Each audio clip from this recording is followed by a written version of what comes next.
say earlier, it's really important that everybody hits the mute button on the bottom left of your screen, just so that we don't get any background noise during the presentation.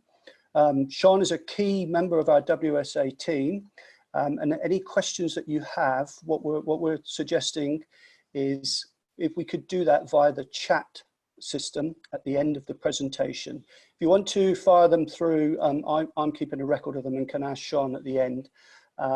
So hit the chat button and we'll hopefully answer your questions at the end. The presentation, the webinar is scheduled for an hour. We may exceed that time a little bit, so hopefully you can stay with us. We will be having this recorded and it will be up on our social media channels for those of you who have to leave or have friends that are not able to view. So what I'm going to do is I'm going to hand you over to Sian now. So Sian, can you hear me? Hi everyone. Hi Chris, how you doing? Brilliant, really looking forward to this, Sian. So I'll hand it over to you now, and here we go, really looking forward to it.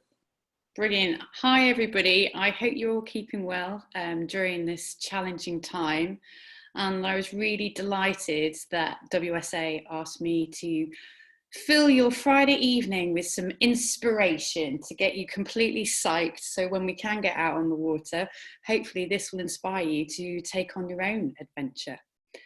So I'm based in beautiful Wales in the UK, and I absolutely love going on an adventure. And from a very early age, I was always fascinated with the water. And this was me in a beautiful place called Portmeirion, and you could never get me out of the water. I absolutely loved it. And I'm really fortunate that I actually live and breathe the outdoors. I run a stand-up paddleboarding business here in Wales called Untitled Paddleboarding. And it was so lovely to reconnect with nature and go on a journey. And the whole point why I hatched the plan to stand up paddleboard around Wales was to highlight the issue of single-use plastics. When I was young growing up in Wales, I hardly saw any plastic washing up on our beaches. And then in my adult life, I started to see the tide bringing in plastic tangled up in the seaweed. And I wanted to make a difference. I wanted to make a change. And so I joined environmental charity called Surfers Against Sewage, and they're real activists and they get things done. And I got involved with doing beach cleans, empowering the community to get involved. However, we kept seeing plastic bottles washing up. So what I wanted to do was highlight this issue to people not only who live on the coastline, but people who live in urban areas. So I hatched the plan to stand up paddleboard all the way around Wales. So for people who are outside of the UK, this is the map of Wales. And a lot of people thought I actually just did the coastline of Wales, but I actually did a circumnavigation. And the reason why I did that was to highlight what gets dropped on the streets, along the pavements, the plastic bottles, finds its water source and ends up in the canal or the river and then in the sea. So paddleboarding around Wales seemed like the perfect plan, a great adventure. I estimated it was about 1,000-kilometre journey, and it was taking in all the waterways. And I plan to do this in the spring. So this is coming up to 2 years ago, I did this great trip. So just to highlight my SUP around Wales, it's 1,000-kilometre journey. And did you know in Wales, we've got 8 firing ranges. The second highest tidal range in the world, I had to negotiate. Fishing traps, big tankers, ships, really complex water, 10-foot swell, a 4-kilometre portage, because when there was a section which ran out of water, I had to actually get out on foot and carry my board. and then we had beasts from the east, so a really big storm, and the whole expedition was single-use plastic free, because I wanted obviously to highlight the issue, but I also wanted to inspire people that you can actually go on a 2-month expedition single-use plastic free, and also it was solo and unsupported. So this is all the equipment I had on my trip, and I estimated it was going to take me 2 months, because I allowed for a bit of buffer just because of the weather. So as you can see, all my kit laid out, I had all my safety equipment, all my camp craft, all on my board, and it was a wonderful way to live out of 2 bags, really. And I had a lot of safety equipment, and some of the RNLI were so impressed, they couldn't get over how much equipment I had. And this was one of the comments from the RNLI, and I know hopefully there should be some people from the RNLI tonight. So hi everybody. So I did thoroughly plan my trip. I had the right equipment to set off, and so it was all about making sure you had the right safety equipment, but also, as I said, it was to highlight about single-use plastics and how we can make changes, positive changes, to avoid using them. So here's my toiletries that I use throughout the 2 months. So shampoo bars, glass jar for my toothpaste, bamboo toothbrush, deodorant. So those are the kind of things I had. And then I had some expedition food. And for some of people know, I have a plant-based diet and I'm gluten-free diet. So I'm a real pain to manage for my food. And I did set off on my trip that as you can see, I had porridge, and I soon sacked that off because I couldn't stomach the porridge. So I lived off dried fruit and nuts. And then I was very fortunate that I worked with Firepot, who supported my trip, and they provide expedition food. Because they knew I didn't want it in plastic, they came up with these alternatives. So I lived off spinach and dal curry and mushroom risotto for 2 months on the trip. So if we talk about the trip, I'll break it into sections really, because they're the kind of key phases. So the canal, for me, it was a really different experience because I live on Anglesey, where we've got such a wonderful, stunning coastline, and I'm used to having the tide to assist me. So it was a bit of a shock on a canal because I had no flow, and but it was very tranquil, and it was lovely to see all the barges, and it was quite serene just paddling away. And you can see I've picked up a plastic bottle on my board. I had 2 expedition bags and I had a trolley as well. And I settled into normal life of just bivvying, wild camping. This was my ritual in the morning. Yes, I am a sock wearer with sandals. Sorry, everybody. I only wear it when I'm doing my camping. And it was just a simple way of living. And I got real comfort at the end of a paddle just to wrap my hands around a warm mug of mushroom risotto. And with the canals, obviously it was really tranquil, but sometimes it just felt like I was paddling in treacle, and I was putting a lot of pressure on myself because I was trying to obviously do it within 2 months, and I was at the mercy of nature, especially when I got to the coast. So I really wanted to paddle hard on the canals, and I'll just show you a little section of a video I took. I haven't had much sleep, can you tell? All night. I've been going up for wee because I've been trying to hydrate in the evening because I haven't much time to drink on the board in the day. So going for wees, but and then hearing the constant sound of water doesn't help. Listen, and this is where I am. Look.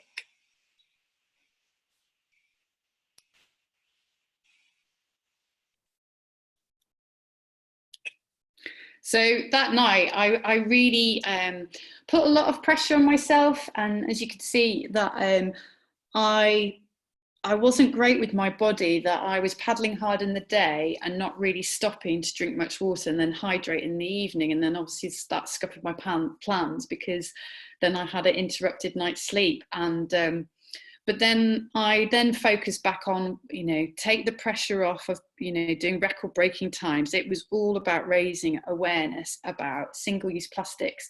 And it was frightening the amount of plastic bottles I was picking up on my journey.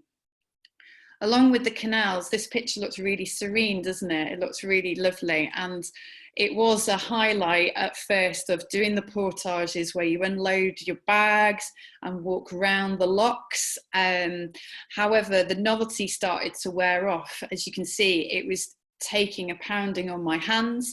So on some days on a lock, it would take 10 minutes to go around, and sometimes it would take such a long time because I had to do a few locks. It would take 45 minutes. So that was eating into my day. So what I was doing is trying to do desperate measures to claw back any possibility not to get off my board.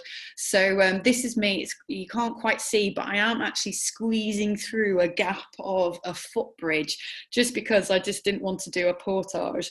So yeah, for me, what I understood with doing the canals, it was great, you know, the experience of being on the locks and meeting people on the locks. However, it was physically demanding, lugging all my bags off the board, loading up my board on the trolley and trolling it around and then loading it back onto the water.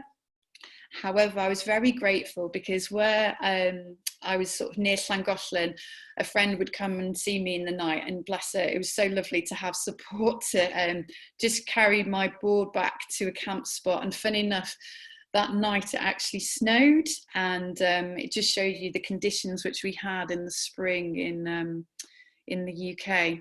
And this is a little bit of a video of me doing a portage. So I am at Frankton Lock, and ta-da! I've done it, can you see?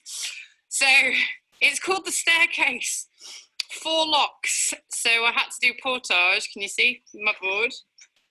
There's the staircase of doom, not too bad as Cane Hill. Cane Hill was 16 locks back to back, so this is tame.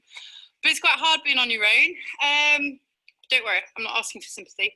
But on day 1 of my expedition, I was really struggling, and day 2 with the portage of figuring things out properly. And then Chris, my cameraman, suggested I use this for the portage. Can you see? So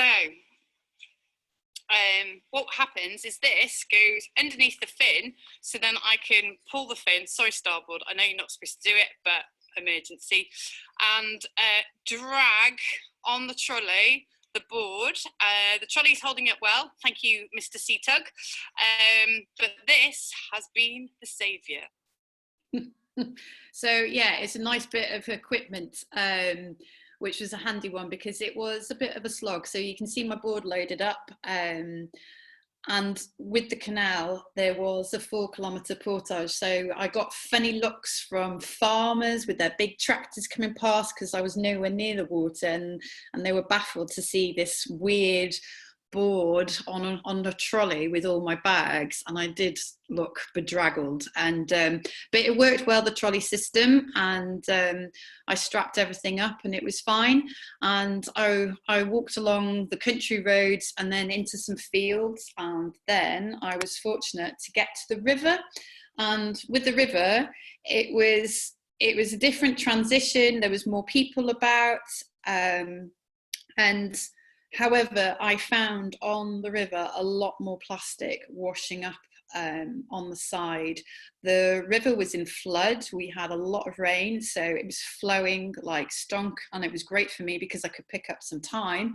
But there was a lot of debris, a lot of fallen trees, but it was alarming the amount of, you know, single-use items. So you can see, you know, lots of cans, lots of plastic bottles, polystyrene, and just lots and lots and lots of bottles. And it was heartbreaking. You know, I'm flabbergasted. What, you know, something that's used once, this is dropped into the environment, takes over like 450 years for it to break down. And I just can't justify it. And so for me, what I wanted to do is pick it up, put it on my board to stop it going out on the ocean. And it was heartbreaking because I was actually running out of space on my board. Here's a little more video clip of my trip. Today's been a tough day. It's been gusting 30-mile-an-hour winds in the direction I'm trying to head in. So fantastic headwind. And I've just done a portage of doom.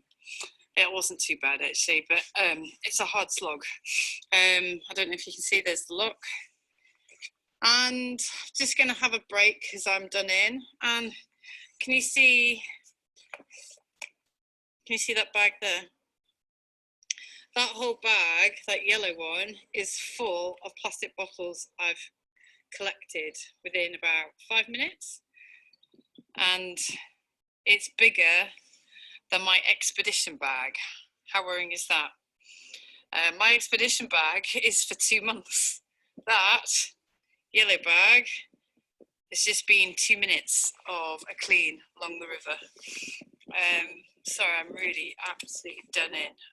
It's hard work battling out such strong winds. And I really want to get to Gloucester because then that means I can jump on the canal tomorrow to Sharpness and then prepare for the Bristol Channel.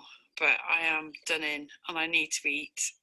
So I'm going to have some water and try and find some food. Running low because my next lot of supplies is somehow when I get to Sharpness, and then it's sorting out kit for the sea.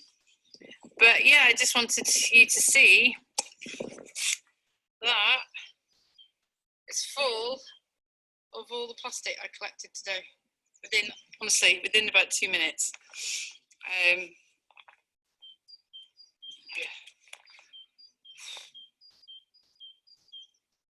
I'm tired. I'm so tired. That video always just makes me laugh because it does show you how tired I was. That as we all know, as stand-up paddleboarders, it is a bit of a slog when you're paddling into a headwind. And as you can tell, I was hungry. I wasn't angry, so I wasn't bad, but I was feeling a bit deflated by picking up all those plastic bottles. But again, I was pleased that it didn't go out in the next tide. When I was on the river, very similar to the canals, it was lovely to actually meet people along the way and hear their stories about them growing up along the waterways. And this lovely family ran a pub on the River Severn, and they've seen a massive difference over the years with a lot more plastic pollution along the river, and it breaks their heart too. And they thought I was absolutely bonkers doing this trip, and they were very anxious about me going on the Severn Estuary, the Bristol Channel, especially because I was doing it solo and supported, and they said that all these boats had to have pilot boats, and they were really anxious for me. And I put their minds at rest, but we really bonded really well, and they heard about what I was trying to do, raise awareness about reducing single-use plastics. And when I was talking to them, they actually stopped. They said because of me, they've stopped now using single-use plastic straws, which was great to have such an impact, for just chatting to them. And it was lovely in the pub in the evening.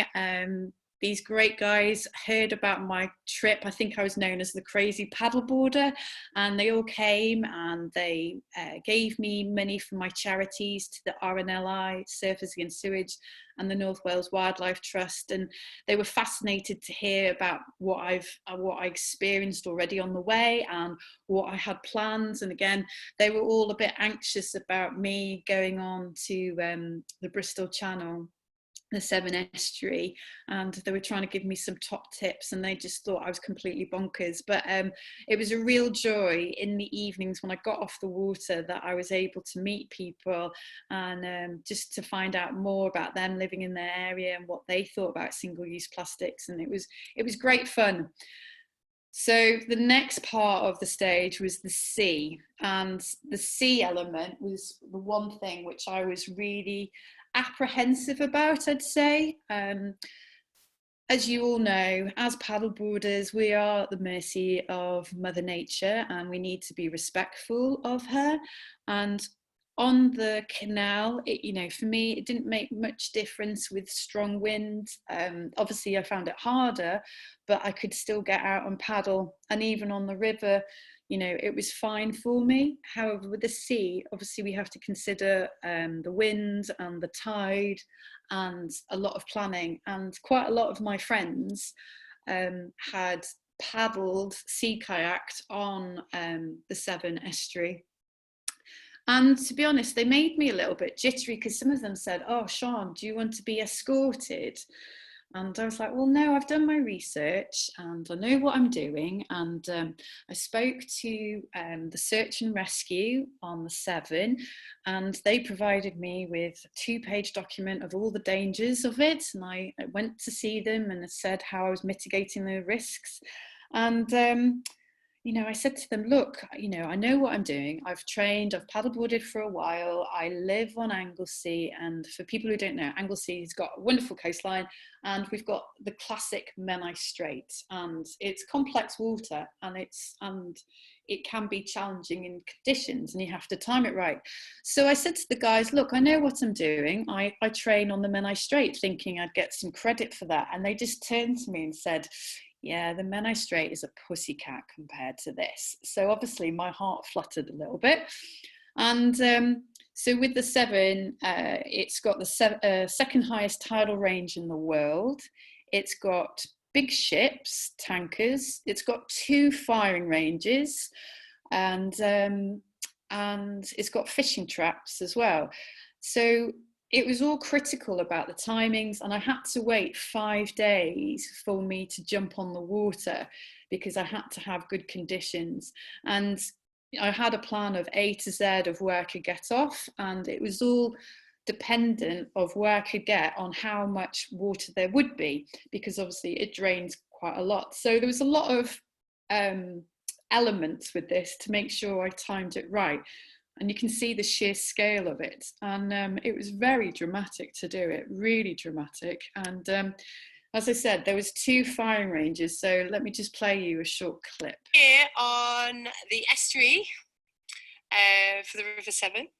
And I don't know if you can see, over there is England. Over there is Wales. Woohoo! So I went through the last bridge here. And I was a bit twitchy this morning, because I spoke to the MOD, who've got a firing range on this stretch of water, just inland. They were pleased because they weren't firing this weekend. But then I found out there's a private firing range, and they were firing. And they basically told me to get a wiggle on within half an hour to go through their patch where they fire. So I did, and it was a bit nerve-wracking, because shortly after I saw the red flags, and I was still quite far out, as you can see. But then afterwards, I've been hearing poof, poof, which makes me a little bit twitchy, but I'm so glad I've gone past the firing range. So yeah, it was quite an interesting experiencing dodging the firing range. And to be honest, when I was planning my whole trip, I knew there was 7 firing ranges with the MOD, but I didn't know about this private one. So yeah, it was quite an interesting experience. And yeah, I'm pleased I managed to dodge it. Yeah. And when I finished that area, it was so lovely to be welcomed by the Penarth RNLI. And it was wonderful just to get such a welcome, because they heard about my trip. And just to let you all know, is I communicated all the time with the Coast Guard. They had my spot trackers so they could see me where I was. And I always, notified them about my plan for the day, what time I was getting off the water. And then when I got off the water, I'd tell them. And obviously, each patch for the RNLI and the Coast Guard, they were passing on my details. So it's almost like they were handing me over to a different patch. So it was lovely from, you know, Chepstow to then Penarth, and it was really lovely to have a welcome, and they helped me with my board, and we managed to stash my board at the base, and, you know, it was really great guys, and they treated me to a ginger beer and yeah, it was really lovely to sort of see what they do, their involvement, and what problems they face at their base. And it was really nice to hang out with the guys, and we're still in touch now. And they were thrilled that I was doing such a great trip, and I was well prepared, and they were pleased that I was raising money for them as well. During my trip, there was some opportunity to have downtime, that I was watching for the tide to come in, or suddenly I couldn't go out because of the conditions weren't suitable. So there was times where I would do beach cleans, and I would engage with communities, or I would engage with school groups to tell them about my trip. I'd get them involved with doing a beach clean. And for everybody who I connected with, I asked them to make a pledge against single-use plastics. So a lot of people who I've met made pledges. So, for example, they made a pledge to change from using shampoo in a plastic bottle to a shampoo bar, for not having single-use plastic straws to having a metal straw, and people wanting to get rid of using single-use plastic bottles to having a reusable bottle. And it was really great to hear that everybody in their own way was making a little pledge to eliminate their single-use plastic footprint, and it kept me going in my trip. You know, that was the whole point of my trip, was to do, obviously, paddleboard around Wales, but it was really to engage and connect and inspire and raise awareness about this massive issue which we're faced, that we've become such a convenience, disposable society, and we need to break our habit, our reliance on single-use plastics. And it was heartbreaking to see polystyrene washing up along the beach. I found lots of ghost gear, which is fishing lines, plastic cotton bud sticks, sanitary ware. And then when I was on the beach, as you can see, I actually got rid of my trolley because I wanted just to have it really easy for me. I wasn't doing portages, you know, long ones around locks or anything. What I'd do is carry my board up, and sometimes I might have to ferry and do a shuttle with my bags and my board. And as you can see with my board, I used a hard board for this trip. With my previous one around Wales, I used inflatable, but I'm so glad I went for the hard board, and it was a 12.6, so it was nice and manageable. It was really lovely and wide, and it had such a nice glide. And yeah, it wasn't too heavy to carry. It was about 15 kilograms. And then there was times where, you know, it looks very romantic, this scene. This was taken by an amazing expedition photographer called Ian Finch, and it looks lovely that I'm snuzzled in with the sand dunes and waiting for the tide to come in. But believe me, man, if anybody who hasn't camped on a beach before, just make aware that you need to be good with your sand management. Otherwise, you end up having sand everywhere. So you have to be kind of regimental on how you, you know, get undressed, how you prepare your kit, just to avoid getting all the sand into your tent, because believe me, it's a nightmare. Also, when I had downtime, it was wonderful that some people were able to come and just pick me up, because there was a few days where I had 5 days off the water. So I was very fortunate that I had family around the coast, so they'd pick me up, and I was able to, you know, dry kit. And this was lovely Isla, who was washing down all the salt from all my kit, washing it down, getting it dried up, and it allowed me to hydrate, it allowed me to refuel and stretch and rest. And also during the downtime, whilst I was waiting for the weather to improve, it was a great opportunity to go and see the guys at the RNLI bases, and just to hear about what their call outs are. And then also for me, it was a good opportunity for me just to talk to them, to get intel. You know, they're the ones who are in the area all the time, and it was good to get local knowledge. Obviously, I prepared and did my research of all the areas, but it was really good just to hone in that awareness on those particular patches. And these guys have an interesting, challenging area just outside of where they keep the boat, and it was really good just to get some intel from them. And they were so welcoming, and you know, they do a fantastic job of, you know, looking out for everybody on the sea. These guys are the Coast Guard, and they were my little guardians of the sea. It was really nice that we bonded really well. They were used to me calling in and giving them updates of all my planned crossings.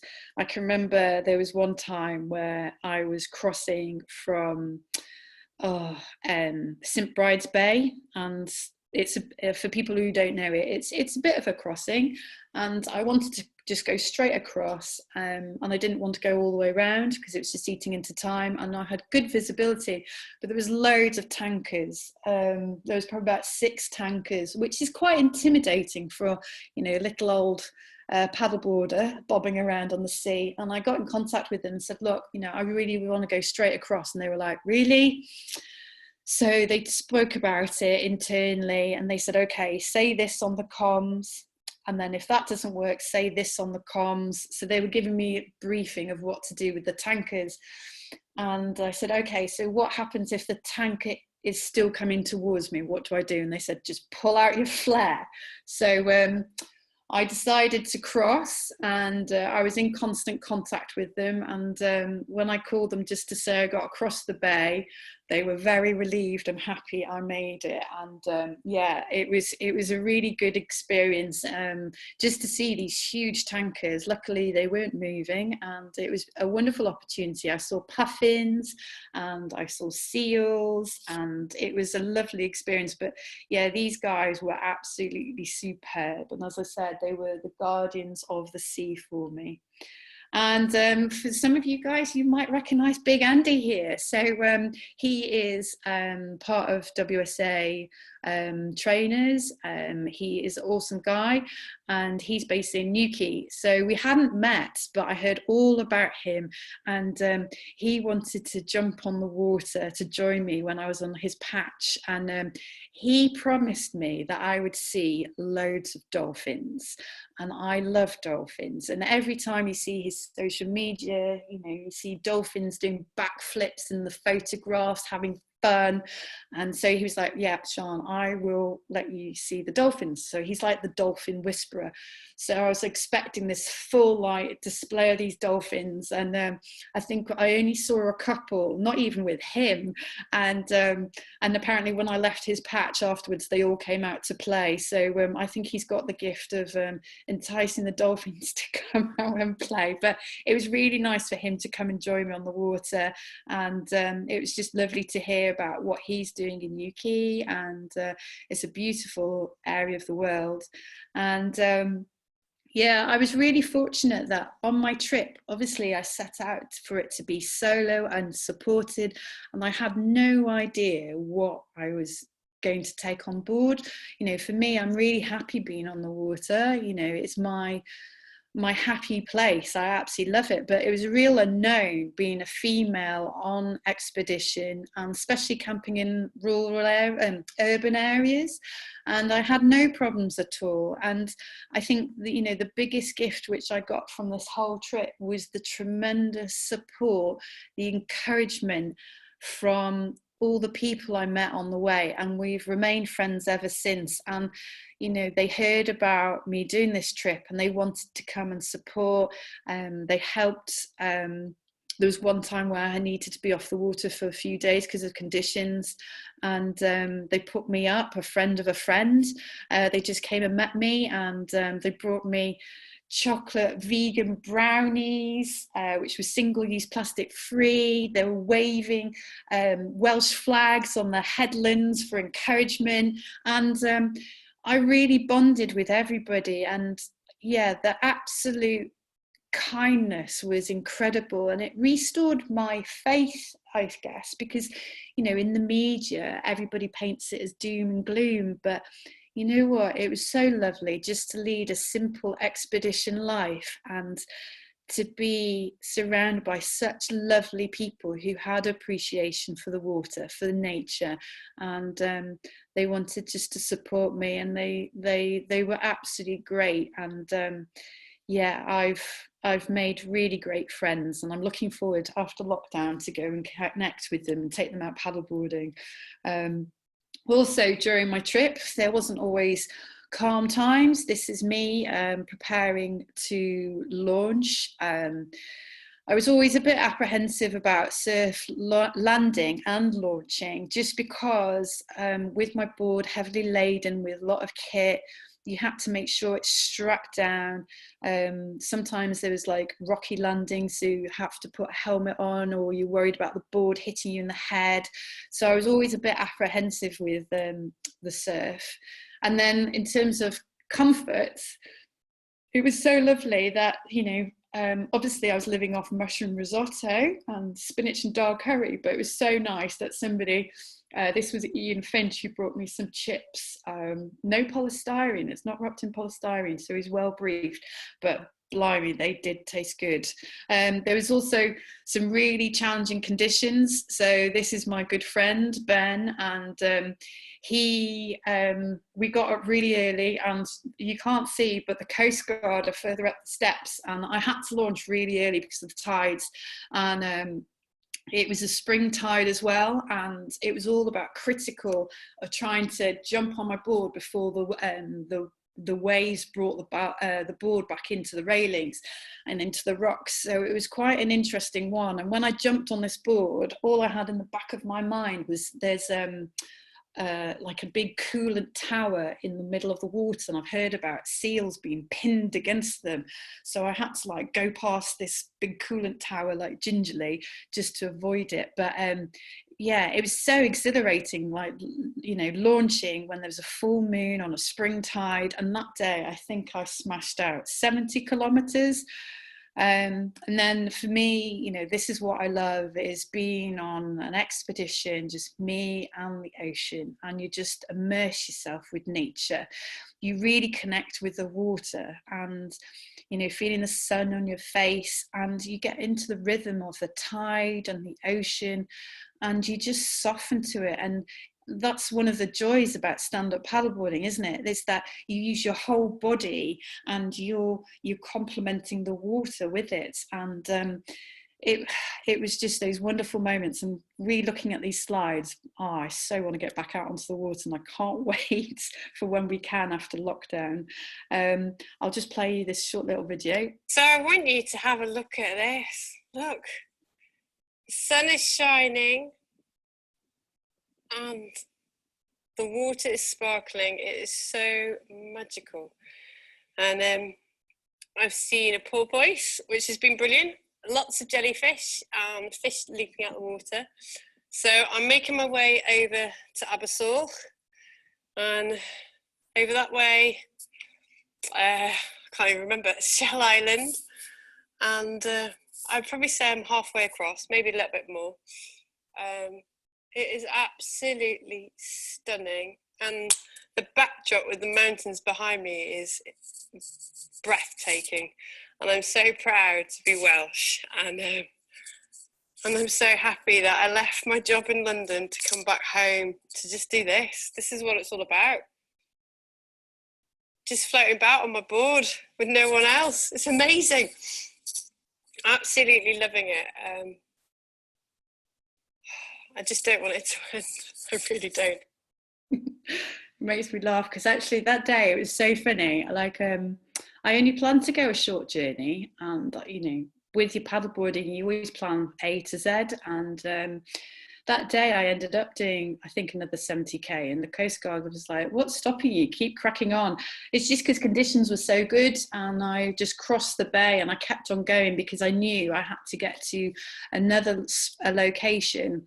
And this one is called Bardsey, and for people who don't know, there's a sound there, and it's quite interesting, and it's all about timings. And again, lots of sea kayakers put a fear in me, and it was all about making sure I had to paddle hard to get to this location, so it set me up. So this is just a short little video. I'm at Abderryn, and I'm gearing up to going around Bardsey Sound. The conditions aren't perfect for what I wanted Bardsey, but there's strong wind coming on later in the next few days, so really today's my only opportunity to do it. And then once I get round Bardsey Sound, it's fine to have the southwesterlies pushing me all the way home, pretty much. But I am sitting here early because I've just been dropped off by my friend, and yeah, this is what I can see.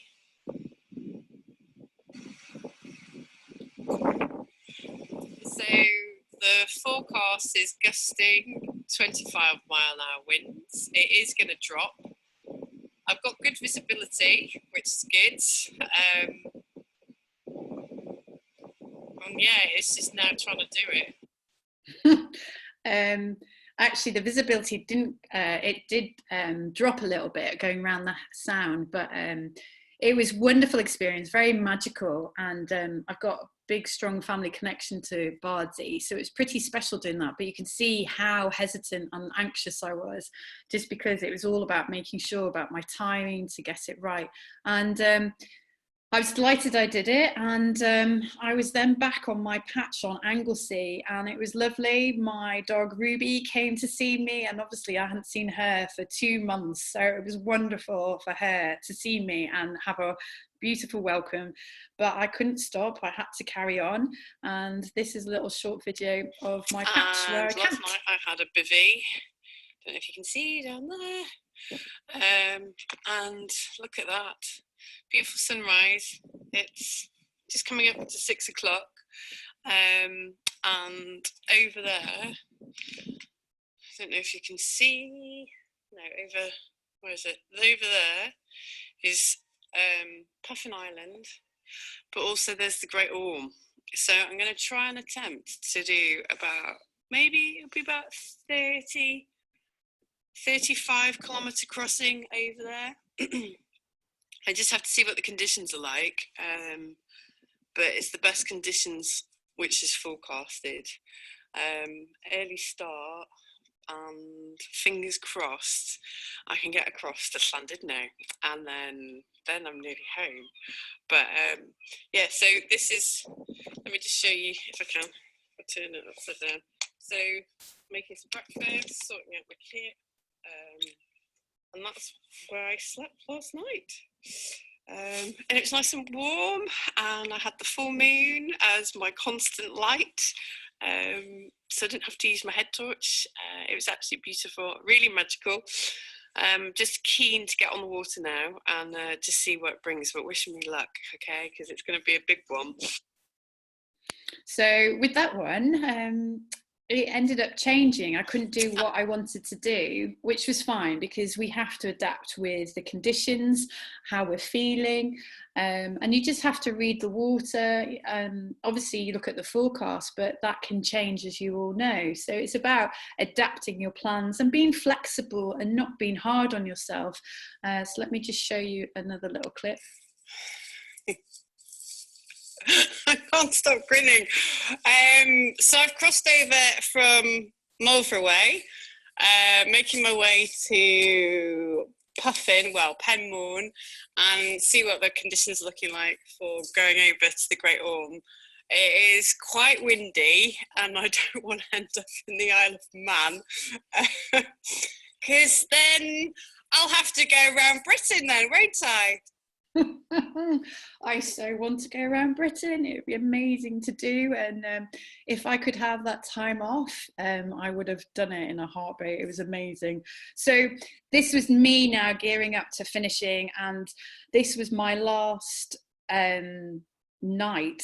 It was going to be my last night before finishing, and it was interesting, you know, speaking to the media, because they wanted timings, because they heard about what I was doing, that I was this adventurous, engaging community to, you know, give up single-use plastics, and it was about making sure the timing was going to be right. I had my film crew there, and I was trying to get my food ready, and lo and behold, after being away on expedition for 2 months, my stove decided to pack up, and on the last night, which was, I'm pleased that it was only the last night, but yeah, I was hanging out in my tent waiting for the tide, and yeah, I finished it within 2 months trip. And this is me speaking to the Coast Guard to say, I'm getting quite emotional, to say that I was finally off the water.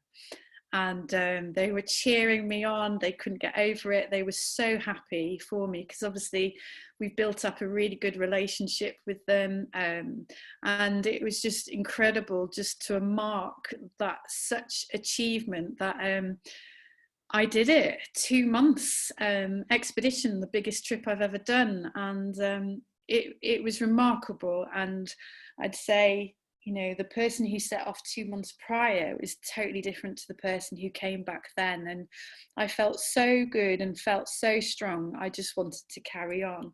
And yeah, it was a pretty emotional day. And, you know, I was just ecstatic that I finished it. And this photo by Chris Davies, he captured it so well. And yeah, it was a real joy to finish. And I was met then by the film crews, and they wanted to hear about my story. So it was great that, you know, it's all really good doing a trip, but I had to get awareness about what I was doing, because what I wanted to do was inspire so many other people to make pledges against single-use plastics. And, you know, the people who I met on a day-to-day basis on my trip, but then also I wanted the media just to share it, and they were all keen about my story. And it's really nice. I've got to know all the film crews since, and I've inspired them to not buy single-use plastic bottles or disposable coffee cups, so they're using reusable ones. So that was really good. So yeah, it was great. So what I want to do now, gang, is ask you, what is your pledge against single-use plastics? I mean, I'm hoping that you've avoided quite a few, but are there new ones which you want to make a pledge? Because we can always improve, can't we? And now, as we're having some downtime, you can really think about what single-use plastics you're going to give up. Here's some examples of some of the people who I met along the way, what they're doing. But have a think, and it'd be really nice on the WSA social media if you could take a photograph of yourself and show me what you've changed of your single use. If you want, if you are on Instagram, you'll probably see, if you follow me, you can see what I've been up to recently. I've started cooking and making my own beauty products, trying to reduce all my single use. So I'm making my own body scrubs, I'm making my own sun cream, even though before I was buying sun cream in a tin case. What I'm actually doing now is taking it another step of making my own products too. So I'd be really interested to hear about what you're planning to do. And I'd like to say thank you to my awesome sponsors, Peak UK, Starboard and Aquapack. And yeah, that's the end of my talk. So thank you so much for joining me on this Friday evening during lockdown, and I hope it's inspired you all to think of some wonderful, awesome trips, either day adventures, a couple of day adventures, a week or a month. But yeah, it's a wonderful way to travel and journey, stand-up paddleboarding, and I'd love to hear what you've all got planned. So Chris, over to you if people would like to ask any questions. Oh, hi Sean, absolutely inspirational. What a fantastic talk and a fantastic journey, brilliant. We've got quite a few questions coming in. I am again mindful of time, but it'd be great if you could stay with us and answer some of these. Question from Michelle. She said, did you have any kit malfunctions? And if so, how did you cope with this? And on the back of that, Sean has also asked, is there any kit that you would take in hindsight now that would have made your life easier or happier when you were paddling, doing your journey?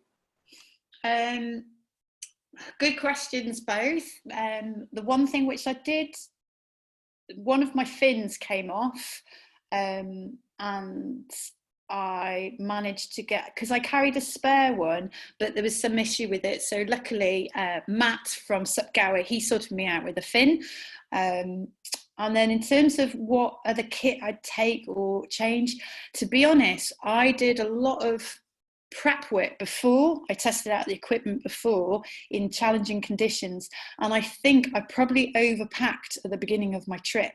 So when I was on the canals, I was lugging a lot of kit. So what I did was dump quite a bit, and then when I was gearing up for the sea, what I'd do was post all that kit for the sea to a friend's house, and then what we'd do is then I'd swap my river and canal stuff for the sea stuff. So I really tried to minimize my kit, but to be honest, I used all my kit for this sea, and there wasn't any kit that I felt like I needed. Okay, so it's all about the planning, and I think we've all been guilty of packing too much whenever we go away, but it's great to hear about the kit that you did take. Another question that's come in, Sian, is did you find more plastic in the canals or in the ocean, and what did you actually do with the plastics that you collected? That's a really good question. So along the rivers, I found plastic bottles and wine bottles, would you believe? However, the most sort of concentration of single-use plastics was on the rivers, and it was frightening to see. Even though on the ocean, it's saying that, you know, washed up on our beaches, people find 150 plastic bottles per UK mile of a beach, which is frightening, isn't it? But on the river, I saw a lot more plastic bottles. For me, what I did was pick them up, but sadly, along our waterways, there aren't any recycling bins. So sadly, I had to put them in landfill bins because I was very limited to the amount of stuff I had on my board, which was heartbreaking that it wasn't actually going to recycling bins. Where there was recycling bins, I was able to put them in recycling bins. Yeah, it's heartbreaking to think, you know, all that hard work and then it goes into landfill. But, you know, it's all about the raising awareness there for you. A question also that's come in from Lily was, what was your favourite wildlife encounter on your trip, Sian?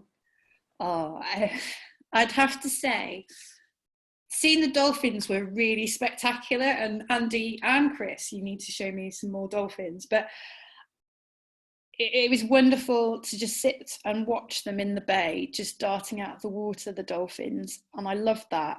And sorry, I've got a few more to add. Seeing puffins were incredible.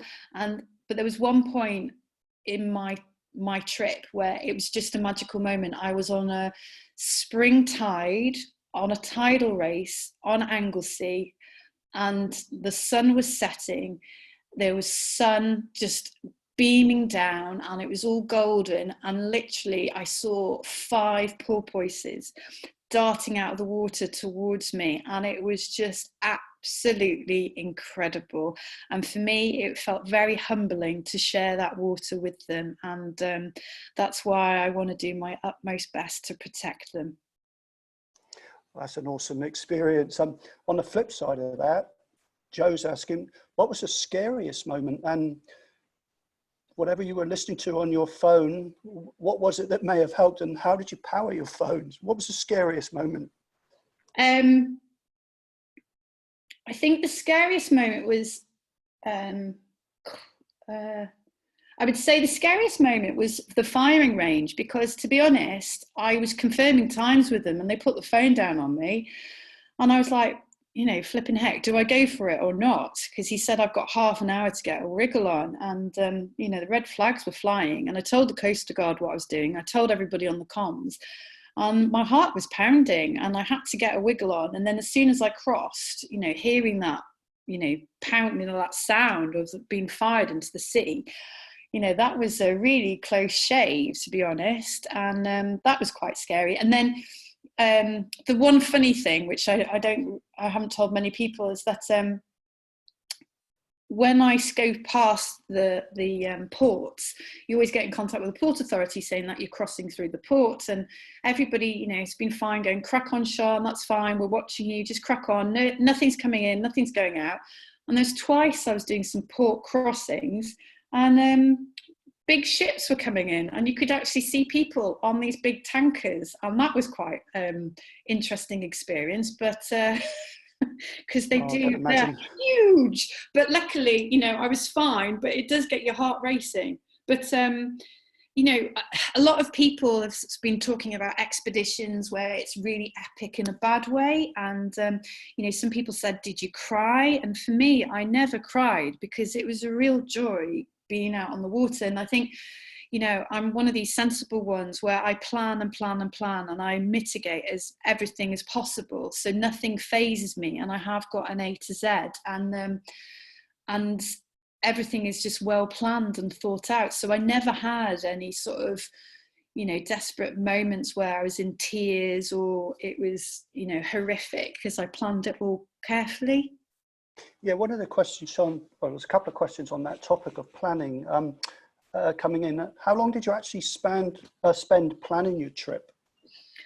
So I'd say I spent, you know, I thought about it for about a year before, and then I started sort of really planning it 6 months before, studying maps, speaking to people who sea kayaked around it or canoed around it, and just getting some intel, and then preparing everything, sorting out all my maps of all the sort of crux points, speaking to all the RNLI, the Coast Guard, the fire rangers, estimating how much food I needed and sourcing the right food for myself. So yeah, it was probably 6 months sort of solid training on it.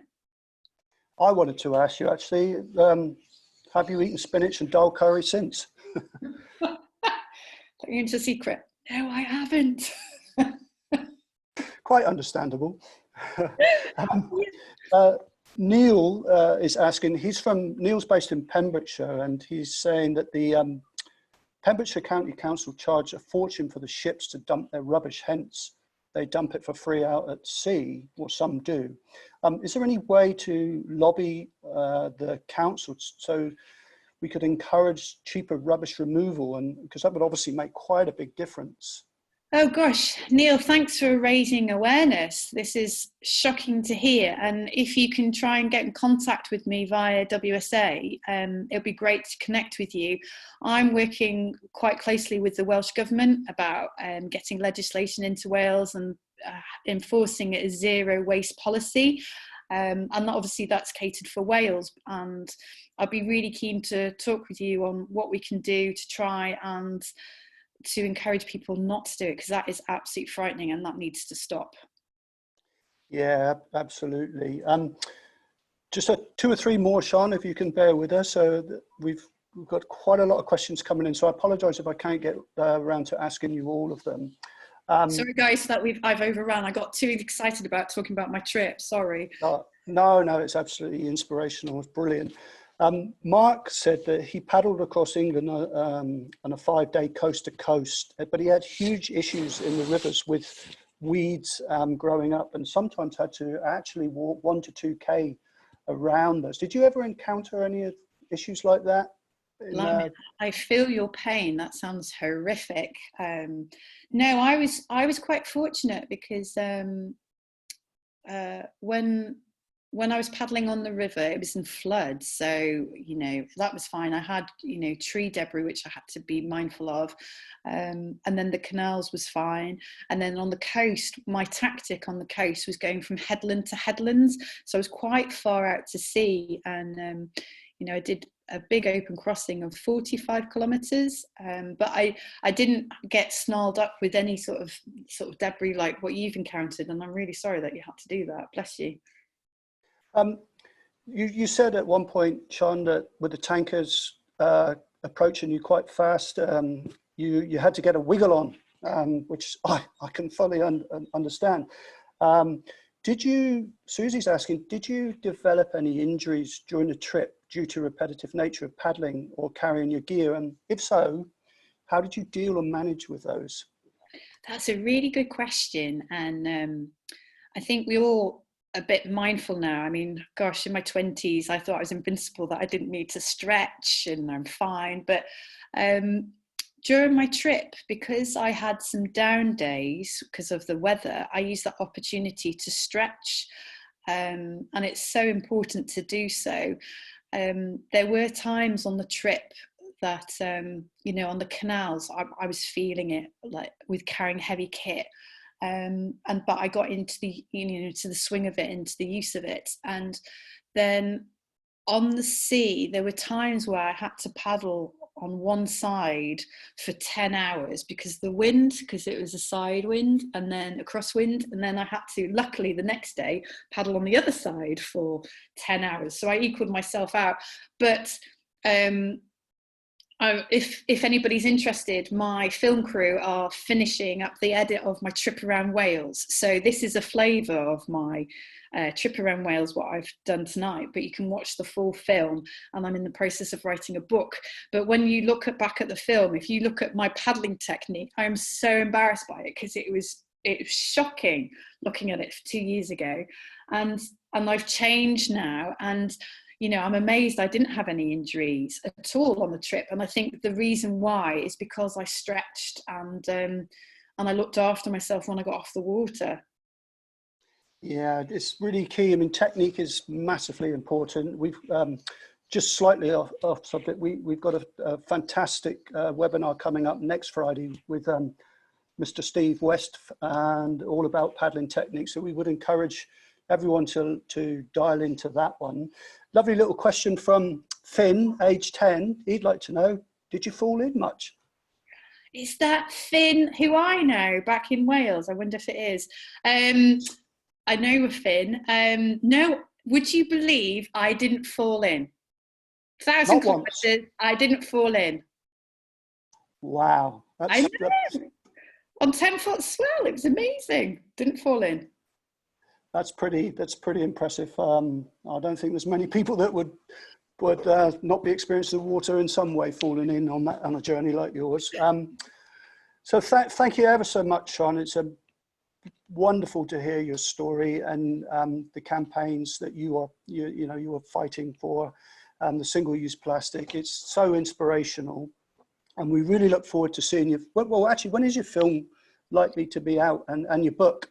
Well, we're hoping the film would be out in May, and I'm trying to be in talks to see if we could get it commissioned on television, because I thought it'd be a really good opportunity during lockdown for people to have something inspiration to watch on television. So watch this space. If it doesn't get aired on television, hopefully maybe in May we might be releasing it, which would be exciting. And then the book, I'm writing it as we speak. So have no idea when that'll be finished. So yeah, I'll keep you posted with those developments, and yeah, I'll go into a bit more depth about the trip, which should be a bit more exciting and fun for everybody. But hopefully it's given you all a flavour, and I hope it's inspired you to go out on your own adventures. And my biggest advice is, really, you need to do what you love doing, which is paddleboarding. But for all my trips, and what I tell all my customers when I'm training them up for expeditions, is you need to listen into your gut instincts. So for me, in my trip around Wales, I always listened to my gut. So even if the conditions were good, and if something inside me just felt it wasn't, I would listen to my gut instincts. And I think we need to just hone in a bit more, if that makes sense. Oh, absolutely. I mean, the comments coming in, you've definitely inspired people to go on to a journey of their own, and very sensible advice. And for those of you who need a bit of training or would like to learn a little bit more about adventuring, you can obviously visit Sian, speak to Sian, but we have great stuff on the WSA website. WSA is also a member of 1% for the Planet, which means that we donate 1% of the profit that we make. It's not huge, to chosen charities. So our chosen charities are Surfers Against Sewage, and I think it's the Rivers Trust. There's a donate button if anyone feels in this very difficult time that they'd like to make a donation, but if it's not the right time right now, maybe in the future. But you've definitely inspired people, Sian. It's fantastic. Can't wait to see the film and the book. And we'll let everybody know as well when that's due to be aired. And just finally from us, we would like to say we've got a Wednesday webinar, which is going to be presented by Emily King, another one of our trainers, which will be drills for paddling for those of you that would like to join that. And then following week, next Friday, we have Steve West who's going to be doing a talk on technique, which will be awesome. So thank you ever so much for everyone for listening. Thank you ever so much, Sean. Stay safe, everyone. Hopefully paddling will be not too much longer. So stay safe, and thanks ever so much.